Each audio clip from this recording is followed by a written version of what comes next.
Muy buen día. En el siguiente video vamos a ver lo que es la clase número 4 del curso de dibujo técnico para los grados de primero básico. El tema de hoy va a ser el alfabeto de líneas. Primero que nada, pues vamos a conocer un breve repaso acerca de lo que es la línea. Habíamos dicho anteriormente de que una línea era una sucesión de puntos en un espacio. ¿Ya? Tal y como vemos en la siguiente ilustración, vemos una línea, pero si colocamos una lupa o lo acercamos, ¿verdad?, microscópicamente, lo que vamos a observar son varios puntos conectados. Entonces, a eso se refiere esta pequeña definición de que una línea es la asociación de varios puntos conectados. Vemos acá en la siguiente ilustración, vemos también lo que demuestra esta definición. Tenemos varios puntos que cada vez que nosotros los vamos uniendo, vamos a formar lo que es una línea, ¿ya? Esta línea pues se puede formar y de esa forma pues mostrar o armar ya sea líneas rectas o líneas curvas. Clases de líneas. Las clases de líneas son diferentes en cuanto a grosor, según sea la clase y el tamaño del dibujo. Esta definición fue de un libro que se llama Manual Práctico de Dibujo Técnico, el autor Wilhelm Schneider, en 1990. ¿Qué entendemos por esta definición? Entendemos que las clases de líneas se distinguen o son diferentes por el grosor con el que se trazan, ¿ya? Habíamos visto anteriormente que existen varios diferentes tipos de calibres de lápices, incluso las portaminas tienen diferentes tipos de calibre. Algunas son más gruesas y unas son más delgadas, ¿verdad? O más débiles. Entonces a eso se refiere la definición, que podemos encontrar líneas más gruesas o líneas más débiles o más delgadas. A continuación vamos a ver el alfabeto de líneas, que son básicamente la forma en que aparecen las líneas en un dibujo y que esas líneas pues van a representar algo, ¿verdad? O van a indicarnos algo. ¿Cómo qué tipo de líneas? Vamos a ver la primera, que es la línea de borde. Es de trazo grueso. Se usa para márgenes y para resaltar la importancia de ciertos aspectos del dibujo. Vemos acá, por ejemplo, una ilustración en donde utilizamos lo que es la línea de borde, que dice que es para resaltar márgenes, ¿ya? O alguna otra línea, ¿verdad?, resaltada. Entonces vemos acá en esta ilustración que tenemos lo que son los de trazo grueso alrededor. Acá. También en este otro dibujo vemos que hay una línea de borde. ¿Por qué? Pues porque es de trazo grueso. También se utiliza línea de borde al momento de resaltar estas líneas, ¿verdad? Si se dan cuenta, pues tiene la línea es mucho más gruesa que las otras. También vemos otras más delgadas, pero estas están más gruesas. Entonces decimos de que estas líneas son líneas de borde. Pasamos inmediatamente a la línea 2, segunda clase de línea, que dice línea de contorno visible. Se utiliza para indicar los contornos y las partes que se ven en el dibujo, ¿ya? En estos dibujos pues vemos que hay unas líneas que son un poco más débiles, ¿ya? Estas pues se refieren a las líneas de contorno visible, ¿ya? ¿Por qué? Pues porque representan al objeto, ¿ya? Este objeto que vemos acá representan las partes que podemos observar. Por ejemplo, esta línea de acá pues las podemos observar acá, también estas de acá, ¿ya? Las podemos ver. Entonces a eso se refiere con las líneas de contorno visible, para indicar los contornos, ¿verdad?, o las orillas, lo podemos llamar de esa forma, de las partes que se ven de la ilustración. Muy bien, vamos a pasar a la número 3, que son las líneas de contorno oculto, que son usadas para demostrar las partes ocultas en el dibujo. Tal y como lo vemos acá, hay líneas del dibujo que nosotros no podemos observar. ¿Como cuáles? Como por ejemplo la parte de atrás de esta especie de grada no podemos observar, y tampoco la parte de abajo no se puede observar. Pero si nosotros queremos demostrar eso en un dibujo, lo hacemos de la siguiente forma: a través de esas líneas punteadas que vemos acá. Por ejemplo, esto indica la parte de atrás, y en la parte de abajo también existen unas líneas punteadas que se refieren a las partes que no podemos ver de este dibujo, de la parte de abajo. Continuando con el alfabeto de líneas, vamos a ver la clase de línea número 4, que se refiere a la línea de centro o de eje. Esta línea se usa para indicar centros, ejes de partes cilíndricas y ejes de simetría. Distribución balanceada en el dibujo. ¿A qué se refiere esto? Esta línea pues básicamente va a indicar lo que es el centro de los objetos. Entonces vemos esta ilustración que es una especie de manubrio o de timón de un vehículo. Y como es forma de circunferencia o forma circular, acá nos indica con esta línea que vemos acá el centro, ¿ya? Tanto el centro vertical como el centro horizontal, ¿ya? Entonces para eso utilizamos esta clase de líneas que es una línea un poco más larga, un punto, larga, punto, larga, punto, larga, ¿ya? Entonces de esta forma nosotros podemos representar lo que es el centro de un objeto, en este caso pues de un objeto circular, pero acá tenemos también un objeto que tiene una forma rectangular. Vemos que están las mismas líneas indicando lo que es el centro vertical y el centro horizontal, ¿ya? Al final vamos a ver una pequeña imagen donde se demuestran todas estas líneas. Continuando con la línea 5 es la línea de dimensión. Esta línea termina en forma de flecha en cada extremo. Generalmente se deja un espacio en el centro para anotar la medida. Se usa para mostrar las medidas de un objeto. Si lo vemos desde un ejemplo, tenemos acá lo que es la representación de un cuarto, ¿verdad? O de una habitación, en donde se utilizan estas líneas de dimensión. Estos que están acá. Dice que termina en una flecha en cada extremo y acá se cumple, miren, una flecha en cada uno de sus lados, de sus extremos. Acá también demuestra lo que es lo mismo, ¿verdad? Una línea donde termina flecha en cada uno de los extremos.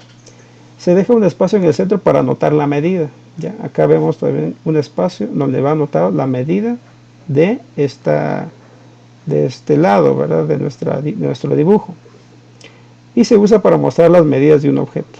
Quiere decir que si yo quiero indicar lo que es la medida, ya sea la altura, la anchura o el radio, si es un objeto circular de un objeto, utilizo lo que son unas líneas de dimensión. Por ejemplo, acá usamos esta línea de dimensión para indicar la anchura. Esta de acá para indicar la anchura de esta pared y así como la anchura también de esta pared. Número 6 dice líneas de extensión. Es la línea que se coloca al extremo de cada flecha de la línea de dimensión. Quiere decir que va relacionada con el número 5. Se usa para indicar los límites de la medida que se señalan con la línea de dimensión. Esta línea no debe tocar el objeto para evitar confusión. Esto se refiere a estas líneas, miren, que vemos acá al finalizar lo que es la línea de dimensión, que dice que indica en dónde inicia y dónde termina la línea de dimensión, ¿ya? Si se fijan bien, acá también tenemos lo que son líneas de extensión. Acá pues no se ven, pero acá se encuentran, ¿ya? Y nos van a indicar en dónde termina y dónde finaliza lo que es una línea de dimensión. Y hay algo muy importante que dice que no debe de tocar el dibujo, ¿ya? Entonces, si se fijan bien, lo voy a acercar un poco. Acá hay un espacio que separa a la línea de extensión del dibujo, igual que acá e igual que acá. Muy bien, vamos a continuar. Número 7 se refiere a la línea de posición alterna. Se usa para indicar que un objeto o pieza puede moverse de su posición. Entonces vemos acá una pequeña figura en donde se demuestra de que este objeto, que parece una especie de casa, puede moverse hacia arriba y hacia abajo, ¿ya?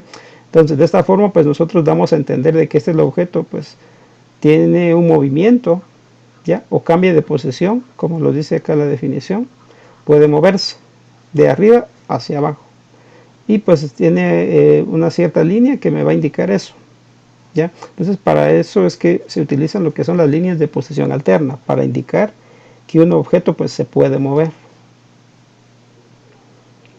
Continuando con el número 8, dice líneas de interrupción larga. Se usa para omitir o acortar partes de piezas largas que son uniformes en toda su longitud. Esto pues, se refiere básicamente cuando nosotros ilustramos o representamos un dibujo que es muy largo y que no cabe dentro de nuestro formato. Nosotros lo podemos demostrar haciendo una línea de interrupción larga. Por ejemplo, en esta ilustración vemos de que este objeto que está representado, la pieza de acá es muy larga, pero aquí nos está indicando de que la línea es uniforme. ¿Qué quiere decir esto? De que esta línea posiblemente llegue hasta este punto, al igual que esta, ¿ya? Pero una forma un poco más resumida de expresarlo es haciendo una línea de interrupción larga, ¿ya? Entonces vemos acá en este ejemplo tenemos la línea de interrupción larga que me indica de que este dibujo es más alto, pero para representarlo de una manera un poquito más sencilla utilizamos esta clase de líneas, ¿ya? Este dibujo también expresa el ejemplo de la número 9 que dice la línea de interrupción corta. Se usa para omitir o acortar partes de piezas cortas de longitud uniforme. La misma idea.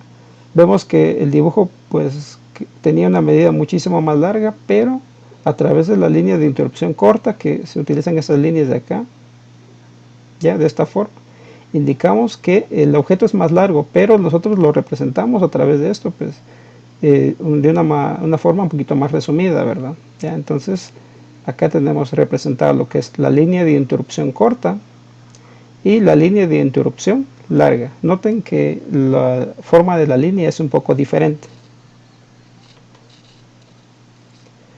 Continuando con el número 10, línea de plano de corte. Se usa para indicar por dónde se corta imaginariamente un objeto. Entonces, esta línea que nosotros vemos acá, donde dice corte A, guión A, acá pues para indicar la idea coloqué dos figuras en donde representamos este objeto. Si lo partiera en dos partes, ¿cómo se representaría? Entonces, ¿cómo se representaría? Pues al igual que la figura de la parte de abajo. Quiere decir de que si yo parto este y este objeto, pues voy a tener dos partes. Y esta sección me va a quedar de esta forma y esta sección me va a quedar de esta forma. A esto se refiere el uso de la línea de plano de corte, para indicar cómo se vería un objeto si se cortara o se separara, ¿verdad?, de una pieza un poquito más grande, ¿ya? Entonces vemos que la línea pues tiene esta forma.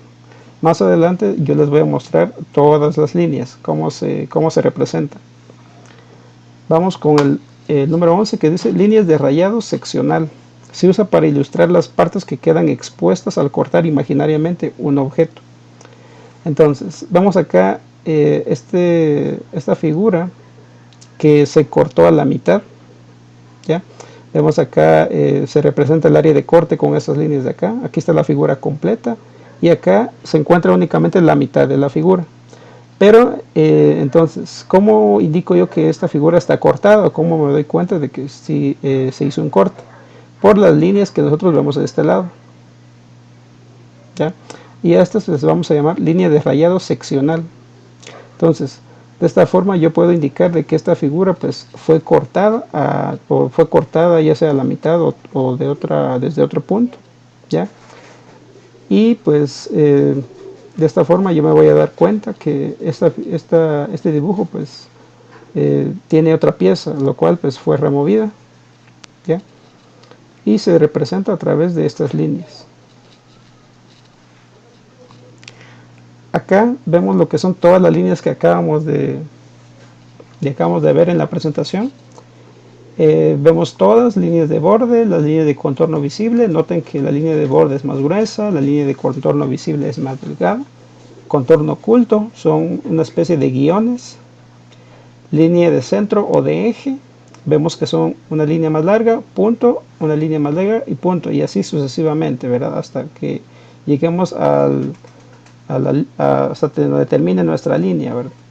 Luego vamos a la línea de dimensión, que como había explicado anteriormente, se representa con flechas, ¿ya?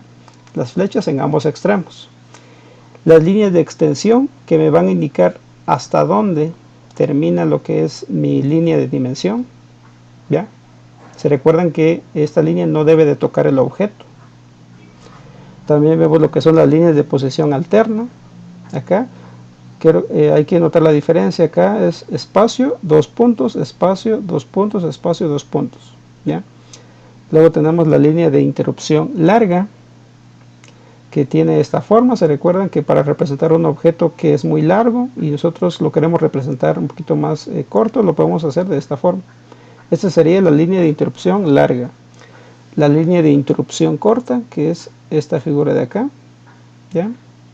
Estas líneas son hechas a mano alzada. Luego tenemos lo que son las líneas de corte plano, cuando indicamos lo que es el centro de un objeto. ¿Ya? Y por último tenemos la línea de rayado seccional, que nos va a indicar que un objeto ha sido cortado, ¿ya? O ha sido separado de otra pieza. Ahora voy a dejar acá en la pantalla lo que es la tarea de la semana, que es realizar en el cuaderno un cuadro para cada clase de línea. Véase el ejemplo. Y acá vamos el ejemplo del cuadro que ustedes van a tener que realizar, en donde vamos a colocar lo que es el título de la línea, que empezando con el primero, que es la línea de borde. Y en la parte de abajo vamos a hacer el cuadro. Las dimensiones del cuadro o las medidas son las siguientes: 8 centímetros de largo y de alto van a ser 5 centímetros. Adicional dice 1 centímetro de separación entre cada línea.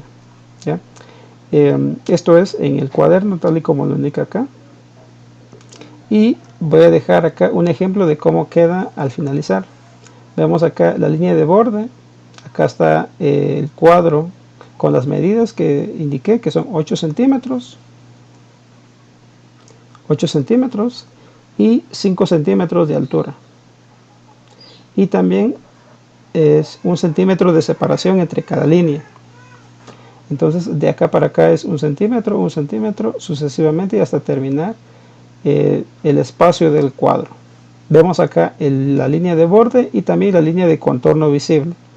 Entonces en total pues serían 11 cuadros según la cantidad de líneas que nosotros vemos acá. Ya tenemos que llegar hasta la línea de rayado seccional.